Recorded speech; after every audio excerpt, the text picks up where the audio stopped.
Cloud. All right, here we are. Kai, thank you so much for being here this morning. I really appreciate it. Why don't you give everybody kind of a brief introduction of who you are and what you do? All right, thanks, Dash. My name's Kai Lewars. I'm with Kiker Development and Construction. We do high volume residential, light commercial, urban development and construction management services. So we really work with a lot of entities, bringing their ideas to fruition on the pre-con development work as well as the execution of the work. But yeah, located in Cincinnati, Ohio, off Central Parkway. Kai, you're underselling yourself. Did you inherit the company? Do you work for the company? Who are Oh you yeah, as it relates yeah. to Kiker? No, yeah. So I'm principal and founder. I started Kiker Development in 2015. Really just wanted to get into development to make some generational wealth and have some residual income in the background. And my degrees in construction management from Oregon State University is those business management. Just really wanted to take that and run with it in the development and construction management space. Team wise, I started the company in 2015.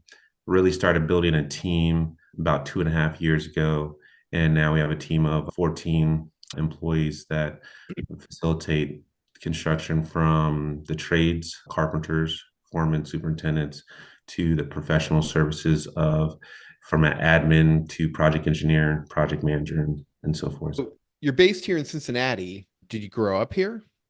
No, so yeah, I was born in New York, raised in Portland, Oregon with my mother. My mom's a teacher, and she really stayed on me pushing education and diversifying the different opportunities I was exposed to. I went to a polytechnic high school where I got to major in architectural drafting, Benson Polytechnic. So yep. Shout out to Benson Techman.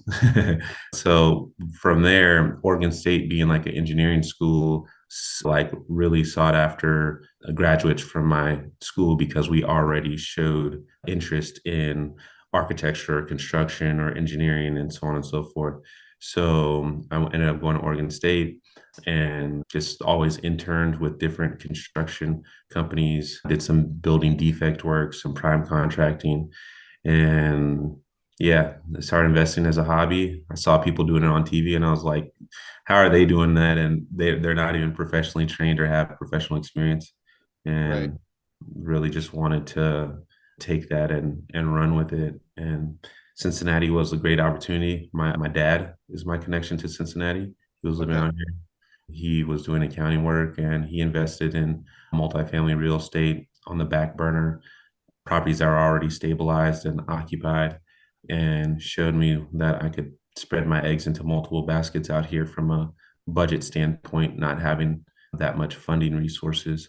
And that's what I did. So about 4 properties before I moved out here, and I was coming out once a month. And coming out to Cincinnati once a month, it was really just intriguing to see the development space and where it was compared to what I saw in Portland. And I ended up deciding to just move out here, my son and I. So my son and I moved out here. We were house rich, but liquidity poor, living with my dad, just trying to get Kiker off the ground. So I did that for some time, turned over some properties, started having some resistance as far as moving up to the space from a service-based standpoint, and started working with another entity. They're like a boutique development shop. Worked with them for about 4.5 years. Those are the guys at Terex. Great guys, great company. Really just a great shop that's just going nothing but up, but more in the commercial industrial space. And took that and then had some conversations, had some volunteering opportunities, had some life lessons, and really just decided, hey, now's the time. And it was tough in the beginning, but I was really just dedicated. I was living, breathing everything Kiker to make it happen. And fortunately for the team that I've been able to build and the processes and procedures we've been able to instill in our company core values, it's just one of those things that's just taken off excuse me, it's just taken off, and I've been just blessed with the team that I've had. And yeah, the opportunities, the intentionality, conversations, no different than how you and I started off. Yeah. Yeah. Yeah, honestly, I'm so impressed with what you've come here and built from scratch with similar to myself, no contacts, no connections. Mhm. And how do you think that you've been able to build how many people do you have working for you now? Right now, 14. Yeah, you've got a So, sizable team. yeah, yeah. Uh, What do you attribute your success in building that team from just you a few years ago to now you've got 14 and growing? I would say finding like-minded individuals who really take ownership of what they do, want to add value in the opportunities that they involve themselves in. From the top to the bottom, it's as simple as do what you say you're going to do. No, nobody's perfect, but at the same time, we all have value to add in whatever our specialties are in life. And that's what like diversifies the world and people themselves. So just, I don't care if you're a laborer or a project manager, you're still a professional in this space. And I'm going to hold you accountable to your craft. And we're going to build each other up and we're going to collaborate. And you're going to have some expertise, and I'm going to have some expertise, but together we're going to be stronger. And that's really what it's been. And I would say, too, I'm not too far removed from being an employee. The younger generation, early in my career, it's one of those things where I know like how people want to be treated and I know respect. I've always led with respect and expected respect. And that's what the team sees. We have a very diverse team, from the women Yeah. on our team to the minorities on our team to the different people's background, whether it's veterans, so on and so forth. The diversity is honestly what it's a melting pot. It just brings us together, and the synergy we have in the development in CM space is astronomical. Yeah, that's interesting. Given that you are a young man, but you are leading a firm, what are some of the challenges or maybe lessons that you've learned as being a leader that you Mhm. think would be helpful for others to know?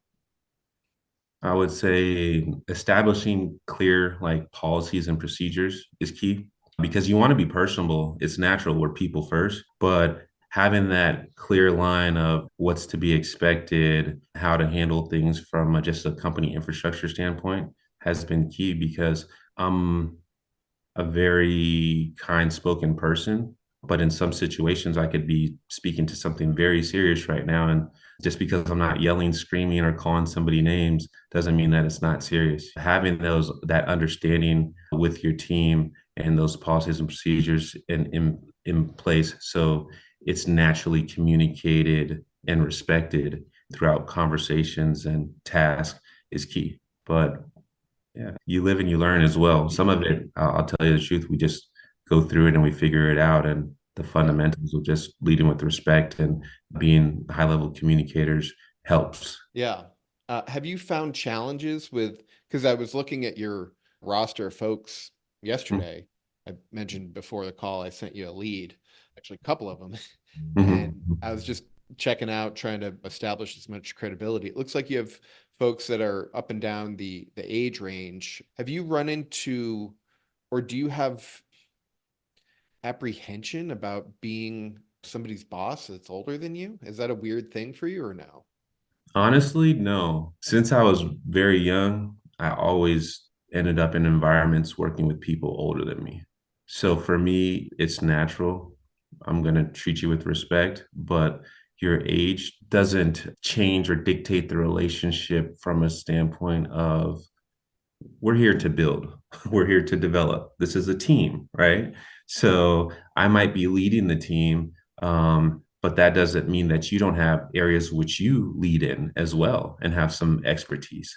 And I'm one to respect that. So I would say from being in sports, being involved in music, and being an elite athlete and musician, working with older people, then from being a laborer, a tradesman as an intern in college, working with older men that were trades and just respecting their craft and understanding the value and how to have those conversations. And that for me personally transformed from intern laborer to their boss as project manager assistant as service manager, as facilities manager, as project manager. For me, the age is something that I simply respect. There's wisdom there, but everybody plays a role. And to be quite frank with you, a lot of the guys with wisdom that are older than me, they respect my position in a sense is they know it comes with a lot. And some of them have been there and they're just so happy to be at that stage of their career where it's like, hey, Kai, have fun. You deal with that part. But no worries. We got this project handled. So you don't have to worry about the building, but have fun with all the back end that You comes with. take the heat. We're just Yeah, going to do what exactly. we do best. Exactly. Exactly. It's just one of those things where to whom much is given, much is expected. Sure. And people with wisdom understand that. And if you can have a company with great company culture, with great compensation, great benefits, and not have to take it home with you every day, there's a value to that. Yeah, you can just plug in and then at the end of the day, they're able to unplug. Whereas I'm sure you've Mhm. got nights where you're waking up at 2 or 3 in the morning and Yeah. it's, oh, did I do Yeah. that? Oh, I Yeah. have to do this. Yeah. And so with that, I was able to cater to those needs. And for example, some of those, if you're in this space, you're going to want to engage in some sort of investment. So with those people within the company, and honestly, pretty much all of our management has that opportunity to invest in project specific opportunities. So that's real engaging for them as well. So they still get an aspect of that investment, that entrepreneurship without all the risks that we take on facilitating a business 24/7, you know. Am I hearing you correct are you saying that some of the deals that you do as investment deals, you grant them equity in the Yes, deal? yes, yes. So that's something that I was very intentional about because once again, being of my age, understand the industry, you can see it from a mile away. I don't want to speak to any situations specifically, but I've seen it Sure. happen. And it's something that I've felt. So if you can work with a company that you can also take some of your additional resources or direct some of your bonus structure to a deal, and benefit and look at that building and say, hey, I'm a part of that ownership group and collect a residual income from it. That's That, key. yeah, that's awesome. That's great. I didn't know you did that. That's awesome. I'm Yeah. sure that's a kicker too for them to show up and do their best work every day because, oh, I actually own part of this. I'm trying to make this happen. Yeah. Yeah. Uh, Yeah. so on that, what creative or unconventional approaches have you found for financing some of your deals? I would say really getting with once again like-minded people who we play in the community development space, right? Yeah. So we want people who really understand and believe in those communities and are in that space to navigate the resources and financial vehicles to facilitate that. And coincidentally enough, Cincinnati is a prime space for that due to the need for housing right now. Yeah. Um, so working with CDFIs like CDF, the Cincinnati Development Fund, and other intentional institutions with a need for urban investment. Particularly right now, we're seeing a lot of affordable housing deals, whether that's far left on the LIHTC side to simply affordable housing at a 60% AMI or so to a workforce housing. There's even at the market rate space, there's energy efficient or historic tax credit financing. Just being able to navigate those resources, it's one of those things that the Cincinnati space has. So grants, tax credits, and so on and so forth. Yeah, I'm doing a deal with CDF right now over in Camp Washington that you helped me out a little bit with. Mhm. Mhm. I don't know your whole development resume. What deals have you been able to do using grants or working with CDF? I know you built those townhomes over there on Hale, yeah. Hale. Yeah. Yeah, yeah. So Hale was in partnership with Avondale Development Corporation, where they were actually the developer of that project, facilitated construction management services for it. We were involved in the development, but ironically enough, that's when I was volunteering my time. Oh, Uh, okay. just, You got a lot of good just press for it, so that yeah, yeah. So it worked out really nice because honestly, my initial intentions were true in a sense of I just found out about a community that was looking to create affordable housing for new homeowners. And I was like, oh, this is where I can volunteer now. And it's like that transition in your career where you're going from picking up trash to soup kitchens to now, hey, I'm a professional. I can volunteer in a professional capacity. So that was wonderful. That was a great like transition stage in my career, and I did that for maybe 2 years. And so, yeah, Hale that had some grant funding, more of a forgivable loan product from the city NOFA funds. It also had some other grant funds with city partners that ADC and the community of Avondale is familiar with. A more recent project where Kiker is actually the lead developer on, because when I started Kiker, as you can imagine, I was investing in real estate. And it came a point in time where I had to transition investing in real estate to invest in building a business and my workforce. And that now over time has transitioned us with the ability to now go back and invest in the real estate market. Right now, one of our most recent ones is 700 State, and we're looking to Okay. do 12 unit renovation there and That's an existing building. Yep, existing okay. building. It's adjacent to another multifamily building that we currently own, and it's fully occupied. It would actually give us great site control in that community that we're already familiar with. We have great relations with Community Matters and Price Hill Will, and they're in support of the development. So currently, we have some financing committed through CDF, and we also were awarded a grant of $720,000 through Hamilton County ARPA funds. And unfortunately, due to today's market, even when you have your ability to construct, the price point of things, you have what's called gaps in your funding. And that's where, fortunately, we're in a prime space, as we were talking about earlier, being Cincinnati, where people are aware of that. The city, the county, they've done the port, they've done all of these studies to address these needs and understand where that capacity is and what's needed. So it's outside of like opinion per se. They have the data and multiple resources to back it up. So all those entities have now come together and collaborated in that funding space to see, okay, how can we resolve this? So the CDFI serve as like a hub for this financing, a trusted hub, more of Mhm. like a nonprofit banking, I believe. And they, Yeah, they're a you know, community-based lender. exactly, exactly. So Not-for-profit community-based lender. yep, yep. And so they don't have some of the same regulations as the more name branded banks. So now they're a hub for all these funding resources that the city and the county and the feds have put together. And based on responding to RFPs that they put out, you can get grants for some of the developments that you may have in mind. But sometimes it's real unfortunate because the gap on that project was around $1 million, a Mm. little. So you get 720,000. Like for us, it was like, yay, we did it, because it was a tough process to get there, but you still got a gap. So You still have that, what, 300,000 gap or a yeah, million yeah, gap it's addition? closer to 500,000, I think. Oh my God. Yeah, exactly. But that's with us being the general contractor. So we're not even trying to make $1 million as a general contractor. We're just trying to get the job done. But Yeah. that's how dilapidated these buildings are, to the point where you're almost rebuilding it because you're basically stripping it down to the infrastructure. Yeah. You're stripping it down to the bones and then Yeah. rebuilding it And up from there. yep, and fixing the bones. Right. Yeah, Yeah. yeah. I'm doing that over in Camp Washington. Yeah, That's yeah, what it is. yeah. Did you look at an analysis on those of whether or not it would be better to just tear it down and build new?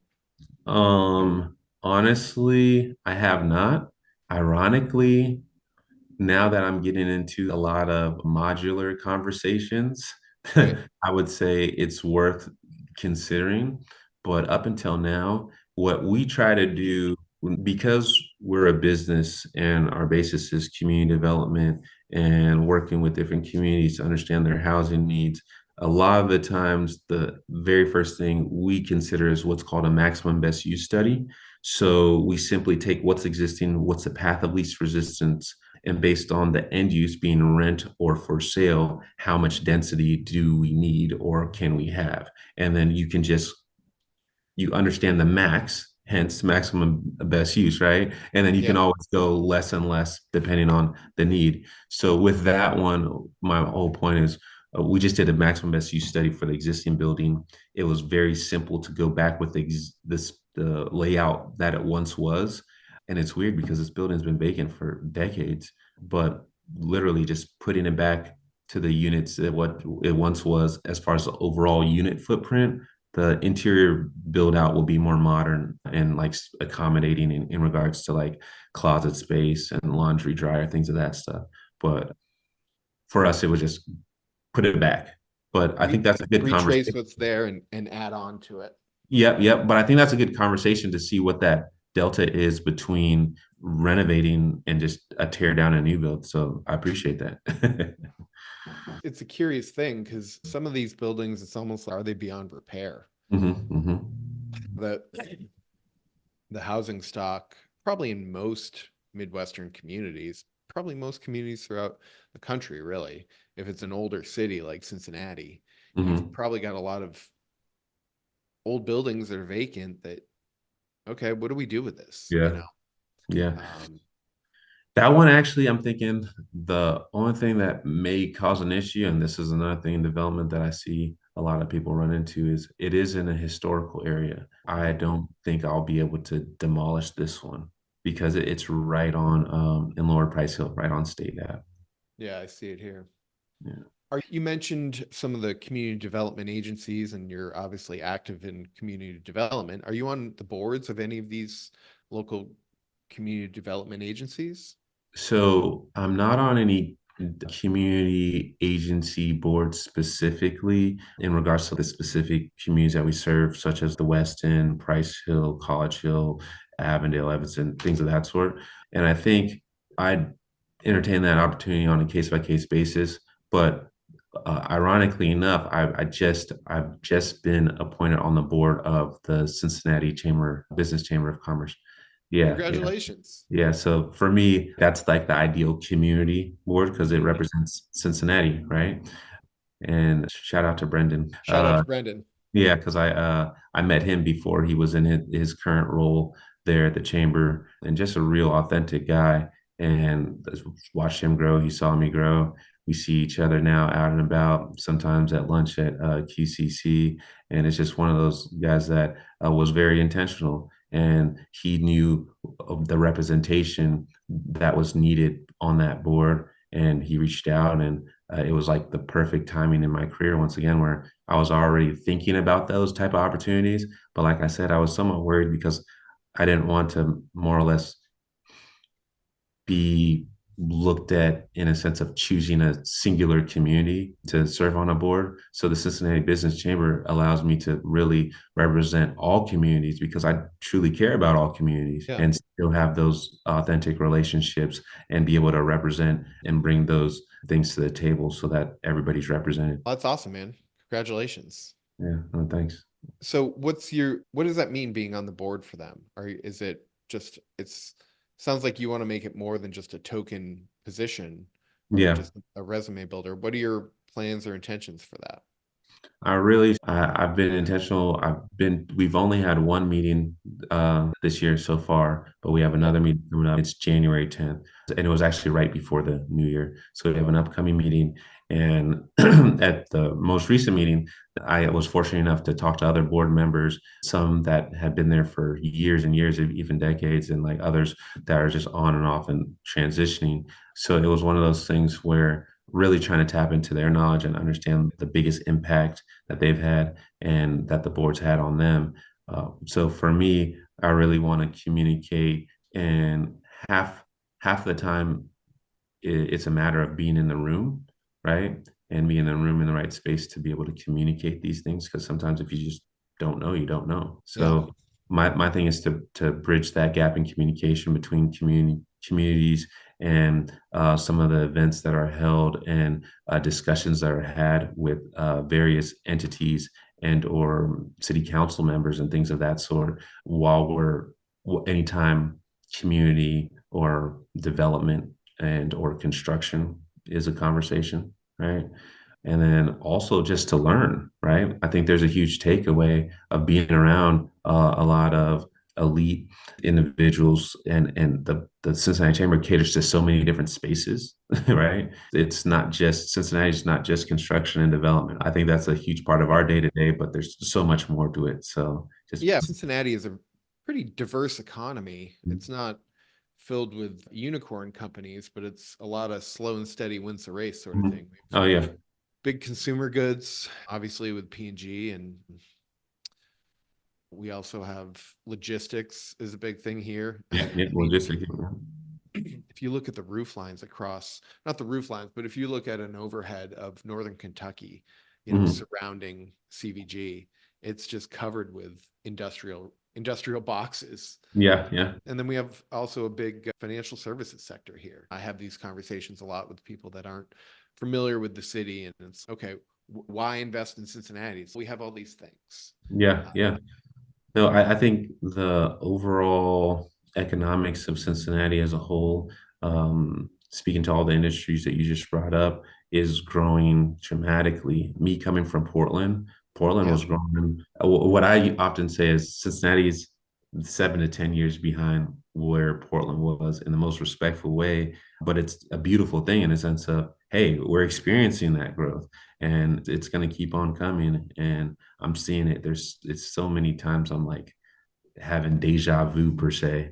And I'm feeling like, am I in Portland or Cincinnati?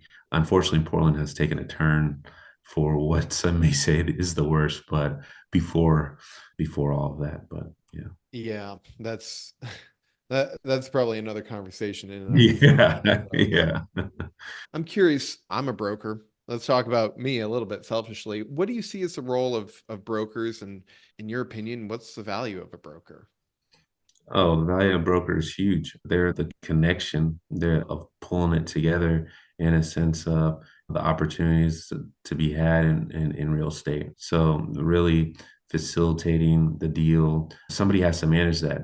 I'm not one who thinks, oh, let me do it all and minimize others' roles. There's details that need to be discussed and had that a broker really adds value to the table in facilitating, like I said, from identifying the parcels, facilitating the transaction, connecting the dots, even for all the different parties, because from the investment side, they're going to need the synergy of the construction manager and or developer. And I know you see it based on whomever you're working with, and whether it's an individual or a firm's like specialties, you have to connect the dots to facilitate the deal holistically to make it happen for everyone, even though you're only some people may perceive you're mainly involved in the transactional part, but you don't get to that without everything else. Sure. Yeah, that's how you and I came together. Is you Yeah. said, "Hey, I've got these properties over here. I'd like to evaluate them for a redevelopment." And we looked and said, "It's maybe not the right time." And Mhm. that we had that. I look at brokers, good brokers, as brokers of information who get Yeah. paid when the transaction happens. Mhm. But that's really what we're selling, is our knowledge and our access to the data, and to being able to meaningfully analyze it. What are some of the biggest lessons you've learned in getting to where you're at so far? He's Dash. Yeah. Can you hear me? Yeah, can you repeat that? My signal went out for a second there. That's all right. I was just curious. We've talked about some of the lessons that you've had so far about managing people and building a business and investing in real estate. But what do you think some of the biggest lessons that you've learned so far have been?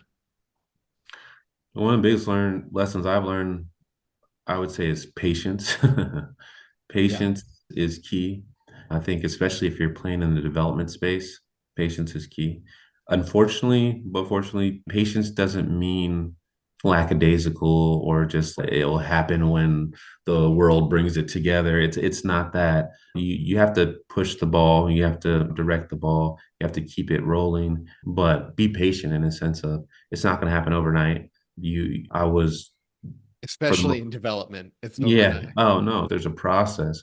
And sometimes you have to just submit to the process and realize that there's a process. And the more you Yeah. submit to it, understand it, respect it, you know how to navigate through it. Patience has been key. And I would say that's probably the biggest lesson for me. A lot of the other things that came with business, I'm very fortunate came with very naturally just due to my life. I don't know. I just naturally my life experience made me resilient to a lot of the things and obstacles that I faced along the way.